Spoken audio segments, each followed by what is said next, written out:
Hello students, today we will start non-polar bond. Polar we completed, that is of different electronegative atom के बीच में होता है polar covalent bond. Non-polar means same electronegative atom यानी Cl2, ये रहा Cl2 single bond के साथ होता है. Dative bond यानी donated only one species. Electron donated by only one species is known as dative bond. What is happening in this? See this structure. O3 is there. This is the structure of O3. This oxygen atomic number 8, configuration 2 6, electron 6. तो 1 2 3 4 5 6 draw कर दिया. ये oxygen के 1 2 3 4 5 6 electrons are there of this oxygen 1 2 3 4 5 6. ठीक है, तो ये electrons ये ऑक्सीजन को कंप्लीट करने के लिए वो यहाँ से शेयर करके अपना ऑक्टेट कंप्लीट करेगा, और ये जो इलेक्ट्रॉन है वो यहाँ से इलेक्ट्रॉन्स लेके अपना ऑक्टेट कंप्लीट कर लेगा. लेकिन फिर ये इलेक्ट्रॉन्स का क्या 1 2 3 4 5 6 इलेक्ट्रॉन्स ही हुए हैं कंप्लीशन के लिए. But we require another 2. What it will do is, ये जो दो इलेक्ट्रॉन्स है वो यहाँ पे आ जाएंगे and it will become double bond. It will form in this structure. It will form ये दोनों ऑक्सीजन के बीच में डबल बॉन्ड और ये दोनों के बीच में सिंगल बॉन्ड. तो how it will form in this way. ये सर यहाँ से ऐसे पास है, ये ऑक्सीजन ये दोनों के बीच में फॉर्म होगा. तो clearly I will draw the structure and show you how it will form.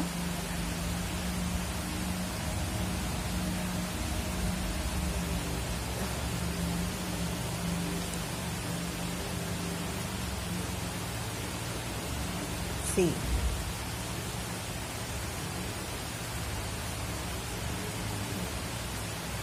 Complete हो गया 1 2 3 4 5 6 7 8. इसका भी कंप्लीट हो गया अपना ऑक्टेट खुद का 8 इलेक्ट्रॉन से. और यहाँ पे 1 2 3 4 5 6 इसका भी ऑक्टेट कंप्लीट हो गया. और इसको लिखेंगे तो ल्यूइस के फॉर्म में, इस फॉर्म में ऐसे लिखो या फिर ऐसे लिखो. One and the same. उसमें ये लो ऊपर दिखाने हैं 1 2 3 4 और इसके 2 इलेक्ट्रॉन्स, इसके 3 4 5 6 इस टाइप का स्ट्रक्चर आएगा. That you draw and show. Right, अब है octet rule. Kossel and Lewis given together a theory related to chemical bonding which is known as electronic theory और octet theory. According to this theory, valence shell of an atom is completing its octet by transfer और sharing electron in the chemical bond. Lewis structure क्या है? The arrangement of valence atom electron around the atom of N element is known as Lewis atom. अब देखो sodium है तो इसका electronic number atomic number 11, configuration 281. तो 1 which is there that is shown by 1 electron. Magnesium है तो इसका electronic configuration 282.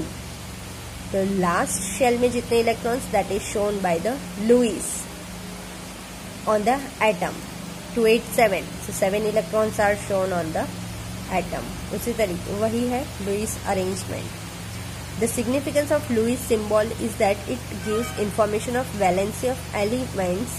In case of non-metals, the valence electron is subtracted from each to get the valency. For example, oxygen, its valency is 2.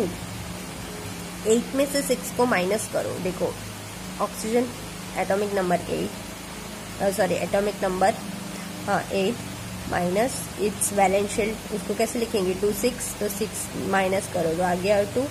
That is the we get the valency. For example oxygen 2 है, ever Cl2 has the valency 1. Valency find करने के लिए ये use किया गया है. अब है formal charge. The formal charge is a molecule is same of individual atom. The formal charge of individual atom can be calculated by the following formula. Formal charge का एक formula है valence electron minus half of bonding electron minus non-bonding electrons. Valence electron, ये Be means bonded electron and Be means non-bonded electron. This is the structure of O3. इसमें कैसे करना है कि formal charge valence electron, यहाँ पे first वाला oxygen देखना है. इसमें वैलेंस इलेक्ट्रॉन कितने हैं? Valence electron will always come 6 क्योंकि 2 6 लिखते हैं हमें, वैलेंस इलेक्ट्रॉन वहाँ पे 6 आए। हाफ ऑफ बॉन्डेड इसमें कितने हैं, तो देखो 1 2 3 4 5 6 electrons are bonded and non bonded is ऊपर जो लिखे हुए होते हैं that is non bonded means 2। इसको करो सॉल्व, 2 मिलेंगे। सेकेंड वाले का देखो इन दिस सेकेंड, ठीक है, इसमें कैसे फाइंड करेंगे दिस, ये वैलेंस इलेक्ट्रॉन कितने आएंगे, ऑब्वियसली 6 हर जगह पे सभी में 6 आएंगे। हाफ ऑफ इसके अंदर अब लिखेंगे बॉन्डेड इलेक्ट्रॉन्स कितने हैं 2, here we will write 2 and non bonded 6। In the same manner third bonded 4, see here bonded 1 2 3 4 4 and non bonded 4, we wrote in this way, solved 0 1 minus 1 plus 0, we get the 0. This is the formal charge. Next time we will start limitations of octet role. Okay, thank you.